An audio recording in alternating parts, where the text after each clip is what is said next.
참 이 코로나19로 말미암아 우리 사회에 많은 변화를 좀 가져온 것 같아요.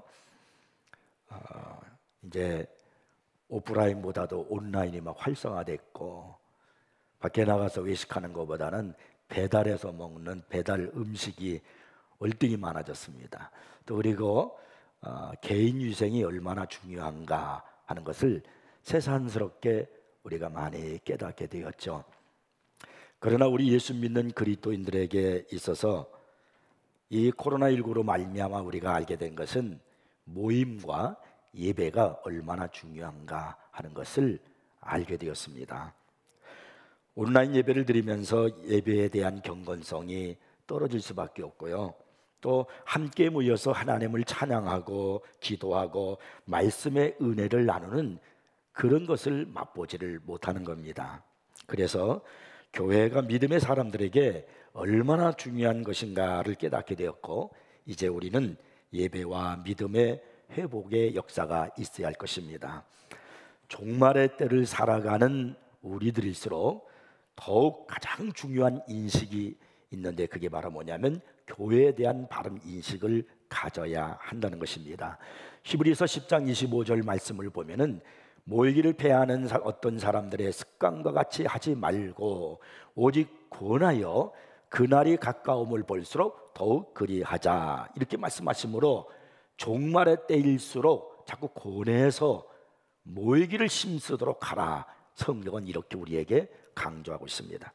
교회는 모여서 함께 예배를 드리고 그리고 서로 교제하고 은혜를 나누면서 그리스도의 몸을 이루어가는 것입니다. 그런데 안타까운 것은 갈수록 이 교회에 대한 인식을 잃어버려요.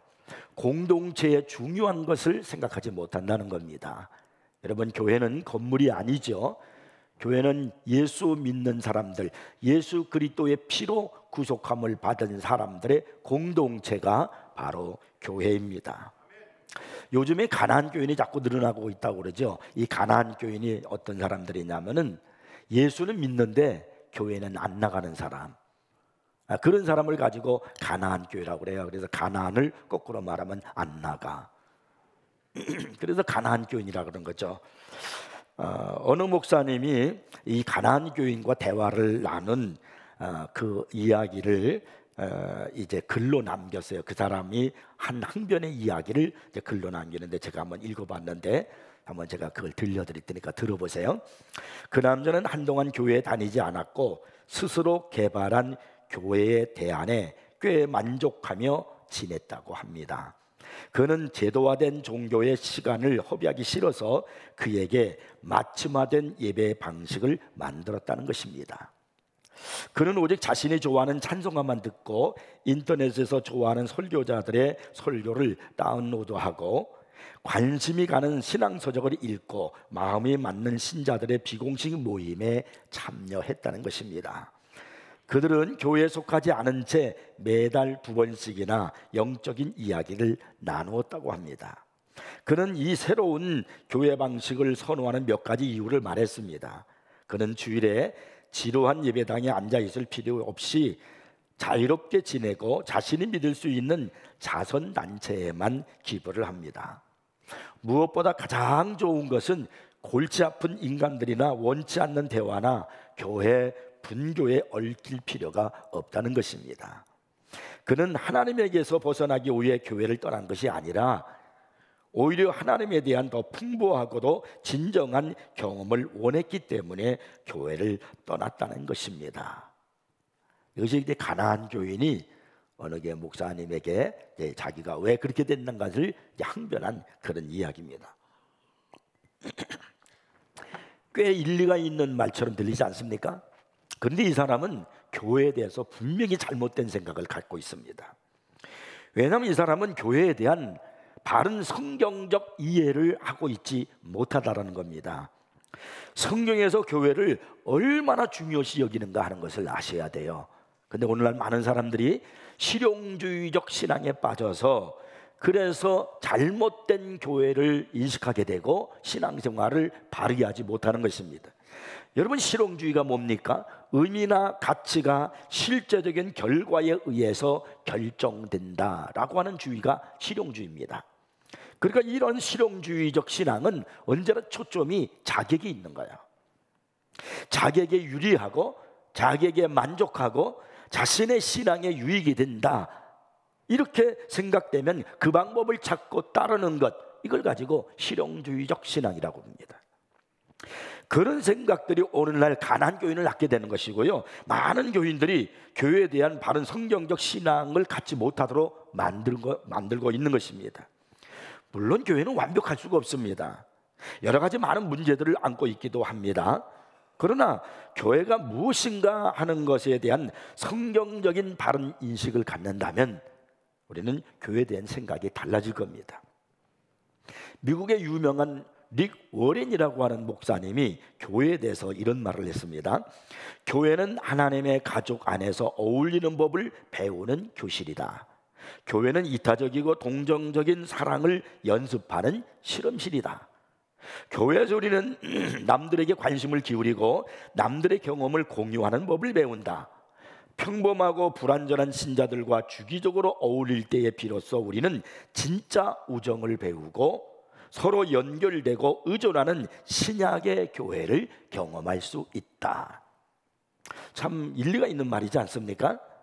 화해하고 평화를 일구고 오래가는 관계를 쌓고 사랑스럽지 않은 자들을 서로 사랑하는 일, 이건 참 힘든 일입니다. 그러나 여러분, 이거는 공동체 안에서 꼭 필요한 덕목이라는 겁니다. 자신만의 맞춤화된 그런 신앙생활을 홀로 하게 되면요, 이런 덕목을 기를 수가 없어요. 이런 종류의 사랑을 형성하기 위해서는 공동체로 우리가 신앙생활을 하면서 겪는 그 불편과 희생을 감수해야 하는 것입니다. 하나님께서는 노아 시대 사람들의 죄가 세상에 가득하고 그들의 생각하는 계획이 악한 뿐임을 아시고요, 이 땅을 물로 심판하기로 작정을 하십니다. 창세기 6장 13절에 이렇게 말씀하죠. 하나님의 노아에게 이르시되 모든 혈육 있는 자의 포악함이 땅에 가득함으로 그 끝날이 내 앞에 이르렀으니 내가 그들을 땅과 함께 멸하리라. 우리 하나님은 분명히 사람들이 죄악이 가득해서 이 땅을 물로, 홍수로 심판하시겠다는 거예요. 그러나 하나님은 심판과 함께 또 한 가지 구원의 길을 열어주셨다고 하는 겁니다. 본문 15절에서 하나님은 노아에게 내가 만들 방주는 이러하니, 이렇게 말씀하심으로 노아에게 방주 만들 것을 말씀하셨습니다. 노아가 120년 동안 방주를 만들었다는 사실은 우리가 너무나 잘 알고 있는 일이지 않습니까? 그렇다면 노아가 120년 동안 방주를 만드는 일에만 몰두했을까요? 아닙니다. 노아는 방주를 만들면서 사람들에게 하나님의 심판을 말하며 그리고 그들에게 구원을 전파했습니다. 베드로후서 2장 5절 말씀 보니까 옛 세상을 용서하지 아니하시고 오직 의를 전파하는 노아와 그 7 식구를 보존하시고 경건하지 아니한 자들의 세상에 홍수를 내리셨으며, 이렇게 말씀하시면서 노아가 의를 전파했다고 이렇게 말씀하잖아요. 그러니까 노아가 복음을 전파했다는 말입니다. 베드로전서 3장 20절에 또 보면은요, 그들은 전에 노아의 날 방주를 준비할 동안 하나님이 오래 참고 기다리실 때에 복종하지 아니하던 자들이라. 방주에서 물로 말미암아 구원을 얻지 못한 자가, 구원을 얻은 자가 몇 명뿐이니 겨우 8명이라. 성경은 이렇게 말씀하시면서요, 하나님은 노아를 통해서 120년 동안 끈질기게 그리스도의 복음을 전파했다는 겁니다. 그러니까 이 노아는 120년 동안 방주를 만들면서, 구원의 방주를 만들면서 그리고 그들에게 복음을 전파한 거예요. 그런데 사람들은 완악해서 끝끝내 그 그리스도의 복음을 거절하다가 심판받고 말았다는 겁니다. 오직 구원받은 사람은 노아의 가족 8명 뿐이라는 것입니다. 노아 시대 때 구원받을 수 있는 유일한 대안이 방주였다면, 이 종말의 때에 우리 그리스도인들이 믿음을 지키고 하나님 앞에 바르게 섬기고 신앙생활할 수 있는 대안은 교회입니다. 오늘 우리는 이 방주를 통하여 주는 교훈을 배워서 이 종말의 때에 왜 교회가 중요한 것인가 하는 것을 깨닫고 여러분의 예배와 믿음이 바르게 성장하고 회복되기를 바랍니다. 첫째는 방주는 하나님의 계획이라는 겁니다. 방주를 만들 것을 계획하시고 또 그 방주에 대한 구체적인 설계와 내용을 계시하신 것은 하나님이셨습니다. 노아와 전혀 상관없습니다. 노아가 계획한 것이 아닙니다. 노아가 디자인한 것도 아니고 노아가 탐구해낸 것도 아닙니다. 그것은 전적으로 하나님의 계획이자 하나님의 아이디어였습니다. 교회 역시 하나님이 계획하신 것입니다. 제자들이 계획한 것도 아니고 제자들의 아이디어도 아니단 말입니다. 교회는 전적으로 하나님의 계획입니다. 예수님께서 빌립보 가이사라에 이르렀을 때에 제자들에게 사람들이 나를 누구라 하느냐 이렇게 물었어요. 그리고 난 다음에 주님은 이어서 또 묻기를 그러면 너희는 나를 누구라 하느냐 이렇게 물으셨습니다. 그때 베드로가 유명한 대답을 하죠. 주는 그리스도시요 살아계신 하나님의 아들이시나이다. 이 대답을 들으신 예수님은 만족해 하시면서 바요나 시몬아 내가 복이 있도다 이렇게 이제 말씀을 하시고 이어서 교회에 대한 이제 설명을 하시는 거예요. 이렇게 말씀합니다. 내가 내게 이르노니 너는 베드로라.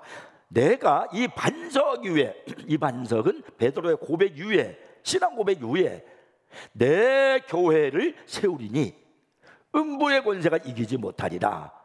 내가 천국 열쇠를 내게 주노니 내가 땅에서 무엇이든지 매면 하늘에서도 매일 것이요 내가 땅에서 무엇이든지 풀면 하늘에서도 풀리리라. 이렇게 말씀하셨어요. 이 반석 위에 내 교회를 세우리니 이 말씀이 무엇입니까? 교회는 예수님께서 계획하시고 세우셨단 말입니다. 그래서 예수님께서 스스로 말씀하시기를 내 교회라고 하셨어요. 내 교회. 이 내 교회라는 예수님이 내 교회라는 이 말씀을 제가 보면서 생각나는 한재 목사님의 이야기가 떠오릅니다.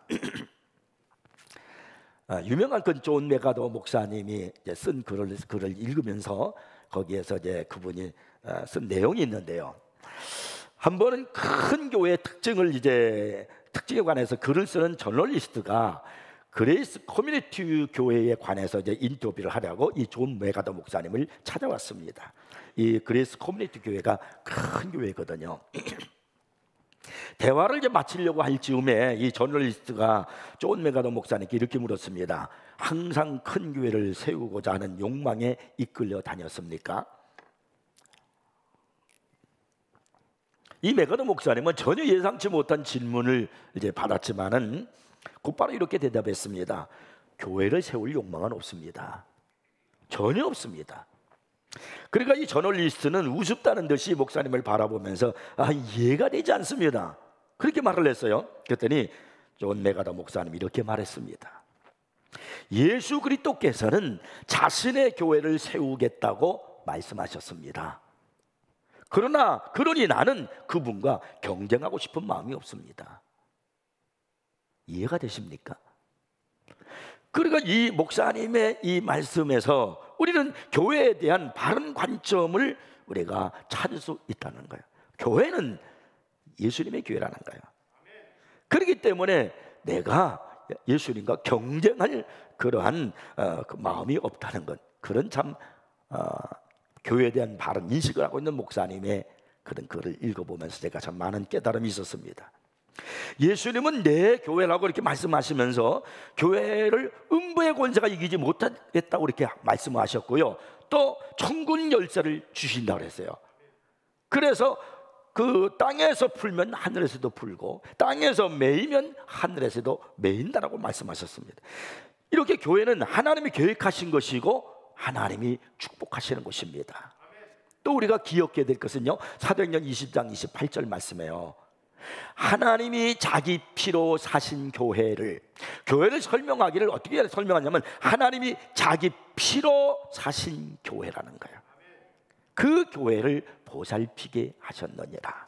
그러니까 여러분, 우리 하나님께서 교회를 얼마나 귀하게 여기시겠는가. 자기 피로 사셨으니까. 그러시면서 말씀하기를 보호하게 하셨다는 겁니다. 성 키프리나우스는요, 교회를 어머니 삼지 않고서 하나님을 아버지로 삼을 수 없다라는 그런 말을 했습니다. 우리 그리스도인은 그리스도의 지체입니다. 그리스도의 지체라는 것은 곧 그리스도의 몸의 지체요, 그분 가족의 자녀이고 우리는 다 가족 자녀이잖아요. 그리고 양떼의 양이기도 합니다. 그분은 목자가, 우리는 양입니다. 지체들과 자녀들과 그 양들의 특징이 뭡니까? 혼자서 다니지 않고 무리지어 다닌다는 거예요. 골로새서 1장 24절에서 교회는 예수님의 몸이라고 그랬습니다.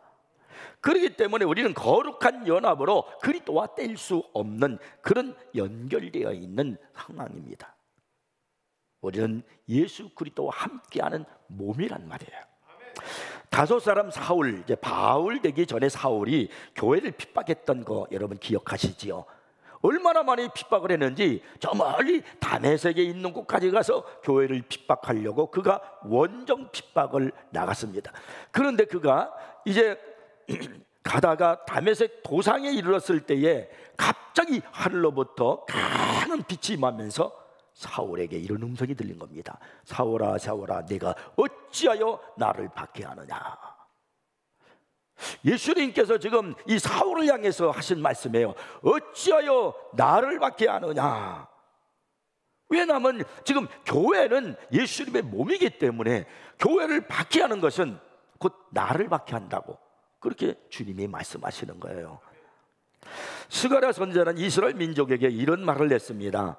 너희를 범하는 자는, 너 이스라엘 백성들, 너희를 범하는 자는 그의 눈동자를, 하나님의 눈동자를 범하는 것이라. 그러니까 하나님의 백성들은 하나님이 지켜주시기 때문에, 하나님과 같은 것이기 때문에 너희의 눈동자를 범하는 것, 너희를 박해하는 것은 나 여호와 하나님의 눈동자를 찌르는 것과 같다고 그렇게 말씀하신 겁니다. 이것이 그리스도께서 교회와 맺으시는 관계인 겁니다. 그러니까 우리는 그리스도의 지체로서, 그리스도의 몸으로서 교회를 박해한다는 것인 것, 예수 그리스도를 대적하는 것과 똑같아요. 인류 역사 속에서 우리가 시대 역사 속에서 교회를 핍박하고 하나님의 백성을 대적하고서 잘된 민족, 잘된 사회는 없었습니다. 반드시 하나님의 심판을 받았습니다. 그렇기 때문에 그리스도인은 교회에서 주님의 몸으로서 공동체를 이루며 살아가는 것이 얼마나 중요한지 모릅니다. 여러분 꼭 기억하십시오. 교회는 건물이 아니에요. 교회는 예수 그리스도를 머리로 한 우리 한 성도가 지체가 되어서 모여있는 이것이 교회입니다. 그렇기 때문에 우리는 교회가 어떤 교회가 되어야 되냐면 예수님 몸이니까 하나가 되어야 되는 겁니다. 노아의 때, 홍수 심판 때에 사람들이 살 수 있는 길은 방주로 들어오는 것이었습니다. 그것이 심판 때에 하나님께서 허락하신 마지막 은총이었습니다. 오늘의 종말의 때를 살아가는 우리들도 마찬가지예요. 악한 이 시대를 살아가는 우리 그리스도인들이 믿음을 지키고 하나님의 보호를 받는 길이 교회 안에 있다는 걸 아셔야 돼요. 성도들의 같은 공동체 안에요. 교회는 철저한 하나님의 계획입니다. 그렇다면 자신에게 맞춤화된 신앙생활에 대안을 찾아 교회를 떠나거나 또 교회를 찾아다니거나 그런 식의 신앙생활을 한다는 것은 얼마나 어리석이고 섰고 바르지 못한 신앙생활을 하는 건가 하는 것을 알 수 있습니다. 교회는 이 종말의 때에 그리스도인들의 신앙생활하는 데서도 중요한 하나님의 은총이다 하는 것을 꼭 깨달으셔야 됩니다. 두 번째는요, 방주는 가장 안전한 처소였습니다. 자, 오늘 본문 14절을 보니까 이렇게 성경은 기록하고 있어요. 너는 고페르 나무로 너를 위하여 방주를 만들되 그 안에 칸들을 막고 역청을 그 안팎에 칠하라. 하나님께서 노아에게 방주를 만드는데 두 가지를 지시하셨어요. 하나는 칸들을 막아라, 방주 안에 칸들을 막고, 그리고 역청을 칠하라 그랬어요. 방주의 안팎에 역청을 칠하는 건, 역청이 바로 뭐냐면 방수 역할을 하는 거예요. 그러니까 홍수가 나서 물이 많이 있을 때, 그때 이 방주의 안팎으로 그 역청을 칠했으니까 방수 역할을 하니까 물이 들어올 염려가 없는 겁니다. 안전하지요. 방주는 안전하다는 것을 말하는 겁니다. 그리고 뿐만 아니라 방주에 칸들을 막으라고 그랬으니까 방주 안에는 넉넉한 방들이 예배되어 있는 겁니다. 그 방은 쉴 곳입니다. 안식처예요. 그리스도 안에 넉넉한 우리의 안식이 있다는 사실을 가리키는 겁니다. 예수님 안에만이 진정한 안전함이 있고 예수님 안에 안식함이 있는 겁니다. 그래서 예수님 말씀하기를 수고하고 무거운 짐진 자들아 다 내게로 오라 내가 너희를 쉬게 하리라 이렇게 말씀하셨던 겁니다. 주님의 몸인 교회 역시 우리의 안식처입니다. 세상은 악으로 가득 찼고 살인과 부정과 음란과 거짓으로 넘쳐납니다. 그것은 이 세상이 지금 어둠의 세상이고 그리고 사탄이 역사하는 세상이기 때문에 그런 겁니다. 이런 세상에서 가장 안전하게 보호를 받고 그리고 안식을 누릴 수 있는 곳이 어디냐면 교회라는 거예요. 제가 아까 히브리서 10장 25절에 있는 말씀, 패하기를 어떤 사람들의 패하기를 하는 것처럼 하지 말고 그날이 가까움을 벌써 모이기를 심쓰라 그 말씀했잖아요. 그리고 종말의 때는 모이기를 심쓰라는 거예요. 그런데 그 바로 앞절 10장 25절에 보면은 이런 말씀을 하고 있어요. 이 말씀을 하고 그 다음에 25절로 넘어간 거예요. 서로 돌아보아 사랑과 선행을 격려하며. 이 말이 무슨 말이냐면 초대교회의 지금 모습을 얘기하고 있는 겁니다. 서로 돌아보고 사랑과 선행을 격려하며 살아가는 것, 그게 교회예요. 그게 공동체예요. 그래서 자꾸 모여서 교회 안에서 서로 위로와 안식을 얻으라 그런 이야기입니다. 사도 바울이 데살로니가후서 3장 16절에서 기도하기를 평강의 주께서 친히 때마다 일마다 너희에게 평강을 주시고 주께서 너희 모든 사람과 함께 하시기를 원하노라 그랬습니다. 평강의 은총이 데살로니가 교회에 있기를 위해서 기도하는 이 바울의 모습에서 교회가 얼마나 안전한 안식처인가 하는 것을 알 수 있습니다. 노아의 방주가 얼마나 안전한가 보세요. 창세기 7장 1절에 보면은 하나님이 방주로 다 들어가게 하신 후에 이제 방주를 다 만드신 후에 이제 방주로 들어가라 이렇게 명령하세요. 그리고 8장 16절부터 19절까지를 이제 보시면은 이제 다 홍수가 끝나고 난 다음에 이제 모든 방주 안에 있는 것들을 나오는 그런 말씀이 기록되어 있어요. 제가 읽어보겠습니다. 너는 내 아내와 내 아들들과 내 며느리들과 방주에서 나오고 너와 함께 한 모든 혈육 있는 생물 곧 새와 가축과 땅에 기는 모든 것을 다 이끌어내라. 이것들이 땅에서 생육하고 땅에서 번성하리라 하시매 노아가 그 아들들과 그의 아내와 그 며느리들과 함께 나왔고 땅의 모든 동물 곧 모든 짐승과 모든 기는 것과 모든 새도 그 종류대로 방주에서 나왔더라. 이 말씀을 보시면요 계속 거듭해서 강조하며 쓰는 단어가 있어요. 그게 뭔지 아십니까? 그게 바로 모든입니다. 모든. 그러니까 방주로 들어갔던 것 모든 것이 다 그대로 나왔다 그런 말이에요. 그러니까 하나도 잃어버림이 없었다는 거예요. 이것이 하나님께서 만드신 방주의 안전함입니다. 우리가 여기서 무엇을 알 수 있습니까? 그리스도 안에 들어가 있는 사람은 한 사람도 잃어버리지 않는다는 거예요. 이것을 그리스도인들의 영혼의 영원한 안전이라고 말합니다. 주 안에 있는 사람은 한 사람도 결코 잃어버린 바 되지 않습니다. 예수님은 요한복음 10장 28절 이하에 말씀합니다. 내가 그들에게 영생을 주노니 영원히 멸망하지 아니할 것이요 또 그들을 내 손에서 빼앗을 자가 없느니라. 그들을 주신 내 아버지는 만물보다 크심에 아무도 아버지 손에서 빼앗을 수가 없느니라. 한 사람도 잃어버리지 않습니다. 모두 다 예수 그리스도의 피로 구속함을 받은 사람, 예수 믿는 사람은 모두 다 구원이 지켜집니다. 우리의 구원은 그리스도 안에 견고한 겁니다. 안전한 것입니다. 여러분 믿으시기 바랍니다. 한 번 구원받은 사람은 결코 구원을 잃어버리지 않습니다. 우리는 그리스도 안에서 안전한 구원을 받을 뿐만 아니라 또한 그리스도 안에서 안식할 수 있는 것입니다. 심판의 홍수가 막 임했을 때 주님께서 예비하신 방들 안에서 넉넉한 안식을 누리고 있었던 이 노아의 가족들의 모습을 한번 상상해 보십시오. 그것이 구원받은 자의 모습이에요. 이 방주 안에는 넉넉한 구원의 영광이, 그리고 안전함이, 그리고 풍성함이 다 예비되어 있었던 겁니다. 이것이 그리스도 공동체 안에서 있는 우리의 모습인 겁니다. 방주는 안전한 처소입니다.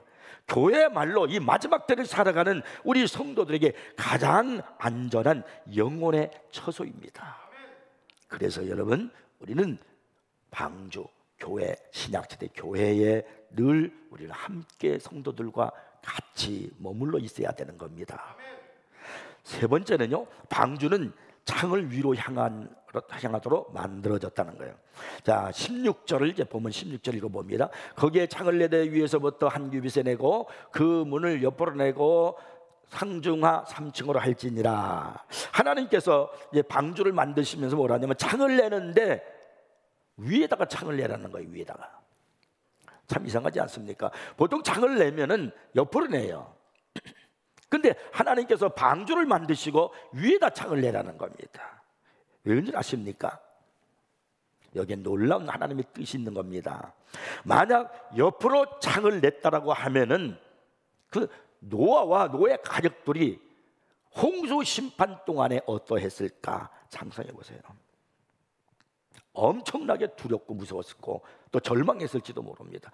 왜냐하면 옆에 막 파도가 치고 물이 막 넘실거리고, 그리고 수많은 사람들의 시체들이 막 떠다니고 보일 것이고, 그리고 또 짐승들의 시체도 보아야 했을 것입니다. 그리 옆을 보는 순간 이 노아와 노아의 가족들은 절망이고 그리고 두려움에 쌓일 수밖에 없는 거야. 또 방주 안에는 얼마나 많은 그런 짐승들이 있습니까? 노아의 식구들은 방주 안에 있는 짐승들에게 먹이도 주어야 했고 또 배설물도 치워야 했습니다. 또 이 짐승들이 있으니까 시끄럽기는 얼마나 시끄럽겠어요. 그 안에 짐승의 소리를 듣고 짐승의 오물 냄새를 맡으면서 산다는 건 정말 짜증나는 일이 아닐 수가 없습니다. 어쩌면 미칠 지경이었을지도 몰라요. 그러나 위를 보는 겁니다. 그래서 위를 창을 낸 거예요. 하나님께서 위를 보라고 위를 향해서 창을 내신 거예요. 짜증날 때, 미칠 지경일 때, 절망적일 때, 답답할 때 위를 바라보고 창을 위로 향한 창을 위를 바라보고 하나님을 생각하고 하나님을 예배하고 그리고 하나님을 찬양하라는 거예요. 그래서 하나님이 창을 위로 내라고 하신 겁니다. 이것이 노아의 가족이 방주 안에서 무서운 심판의 시기를 견디고 있었던 모습입니다. 여러분, 우리가 교회에서 신앙생활하면서 반드시 우리들이 해야 하는 일이 바로 뭐냐면 위를 바라보는 훈련입니다. 방주가 위로만 창이 있었듯이 우리 구원이 주께 있음을 알고 위를 보며 살아가는 거예요. 옆을 보지 마세요. 세상을 보지 마십시오. 사람을 보지 마십시오. 우리가 교회에서 신앙생활을 하다가 보면은 옆을 보면은요 실망케 하고 좌절케 하고 분노케 하고 상처받는 일들이 얼마나 많이 있는지 모릅니다. 노아의 시대와 같이 타락한 오늘의 시대에 여러분, 우리는 옆을 보아서는 안 돼요. 위를 보아야 됩니다. 골로새서 3장 1절 2절은 성경은 말씀합니다. 그러므로 너희가 그리스도와 함께 다시 살리심을 받았으면 위의 것을 찾으라. 거기는 그리스도께서 하나님 우편에 앉아 계시느니라. 위의 것을 생각하고 땅의 것을 생각하지 말라. 이것이 교회 생활의 중요성이에요. 이 훈련을 우리는 신앙생활하면서 교회에서 배워나가는 겁니다. 성경을 보면요 여러 곳에서 하나님을 바라보라고 말씀합니다. 예레미야가 3장 25절 26절을 보면 기다리는 자들에게나 구하는 영혼들에게 여호와는 선하시도다. 사람이 여호와의 구원을 바라고 잠잠히 기다림이 좋도다 그랬어요. 여호사밧 왕은요 나라의 위기가 왔을 때 그 순간에 오직 주만 바라보나이다 라면서 기도하고 그리고 그 위기를 이겨냈습니다. 미가 선지자는요 오직 나는 여호와를 우러러 보며 나를 구원하시는 하나님을 바라보나니 라고 말했습니다. 호세아 선지자는요, 항상 너희 하나님을 바랄지니라 라고 이렇게 말했습니다.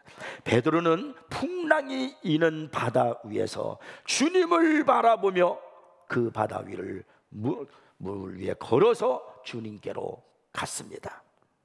히브리서 12장 2절에서는요, 믿음의 주여 또 온전하게 하시는 이인 예수를 바라보자라고 말씀하고 있습니다. 우리가 세상에 살다 보면 나도 모르게 시선을 자꾸 빼앗겨요. 옆으로 향한 창으로 우리의 시선을 빼앗기잖아요. 그러면 세상의 파도 속에서, 조류 속에서 자꾸 좌절하게 되고, 그리고 절망하게 되고, 두려움에 빠지게 되고, 상처를 받고 그렇게 되는 겁니다.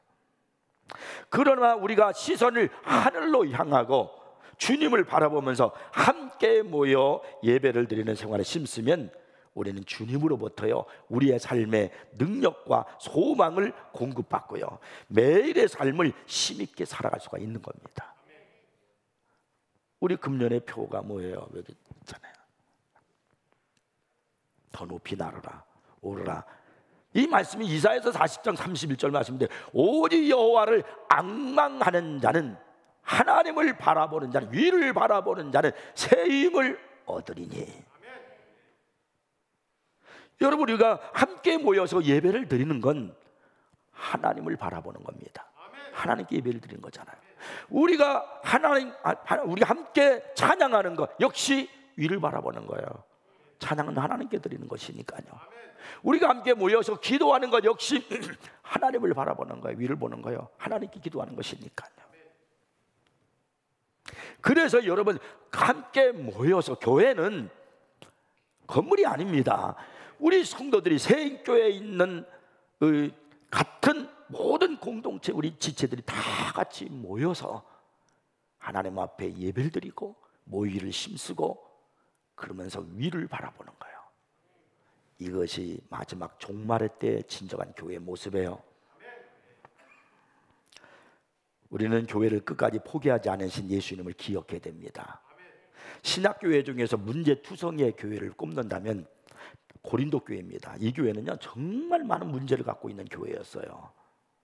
서로를 가혹하게 막 비판하고요, 사소한 신학적인 문제로 극심한 막 분열이 일어나고, 간음을 일삼고 사사건건 소송을 걸고, 성경적인 이유 없이 함부로 이혼하고요, 양심이 민감한 사람들 앞에서 크리스천 자유를 과시하고, 가난한 사람들의 어려움을 모른 채 하는 식의 문제가 아주 정말 가득한 문제투성이의 교회가 고린도 교회였습니다. 만약에 저였다면 그 교회를 그냥 포기하고 말았을지도 몰라요. 근데 사도 바울은 이 교회를 포기하지 않았습니다. 왜냐하면 예수님이 이 교회를 포기하지 않으셨기 때문입니다. 예수님께서 가르쳐 주신 교회는 가족이기 때문입니다. 교회에 속한다라고 하는 것은 불완전한 사람이 다른 불완전한 사람들과 함께 불완전한 공동체를 이루어 예수님을 통해 함께 더 나은 미래를 향해 나아간다는 뜻입니다. 비록 형제 상태는 엉망이지만 예수님은 그들을 죄 없이 영광스러운 공동체로 변화시킬 계획을 갖고 계시다는 겁니다. 신학자 도널드 카슨이 한 말이 있는데 참 제 마음에 감동을 주는 그런 말이었습니다. 제가 여러분에게 한번 읽어드릴게요. 이상적인 경우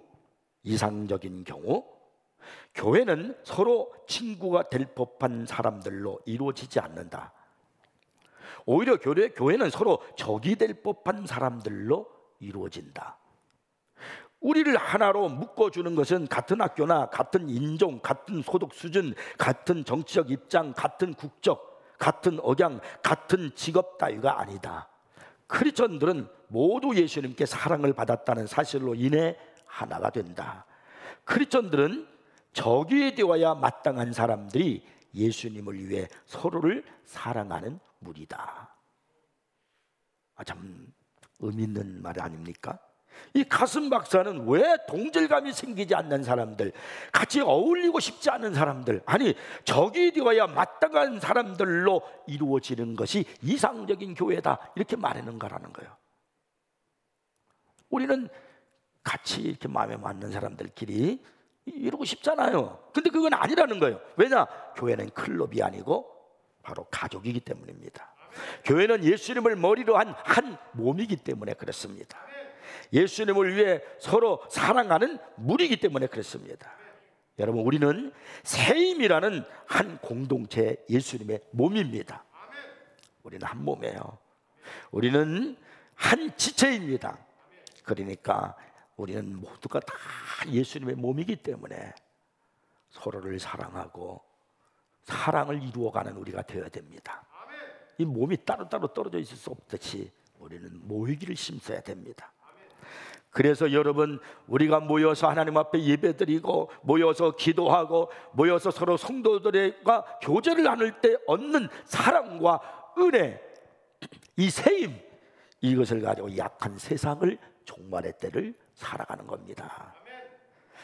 그래서 종말의 때 교회가 중요한 이유가 여기 있는 겁니다. 이제 우리 사랑하는 성도 여러분, 코로나19로 말미암아 지치고 피곤하고 많이 힘들어졌지만 이럴 때일수록 우리에겐 지혜가 필요한 거예요. 예수님께서 제자들을 전도를 보내면서 그 악한 그 시대에 제자들 향해 이렇게 말씀했습니다. 너희는 나가서 전도를 하는데 뱀같이 지롭고 비둘기같이 순결하라. 지혜가 필요하다는 거예요. 이 어려울 때 우리에게 지혜가 필요합니다. 하나님이 주신 지혜. 코로나19로 말미암아 많이 우리가 두렵고 힘들고 경제적인 어려움 이런 것들이 있어요. 그러나 이런 속에서 우리가 어떻게 믿음을 지키고 또 하나님께 영광이 되고 그리스도인으로서의 삶을 살아갈 것인가 하는 지혜를 가지셔야 되는 겁니다. 그래서 무조건 교회를 안 나오는 게 중요한 게 아니에요.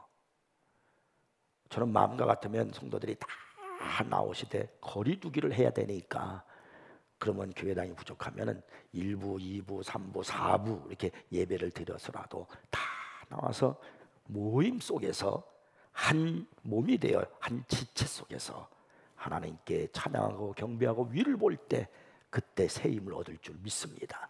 이것이 지혜예요. 그러므로 여러분, 이제 모이기를 더욱 힘쓰는 우리 성도들이 되고 교회에 대한 바른 신앙관을 갖고 살기를 주의 이름으로 축복합니다. 기도하겠습니다.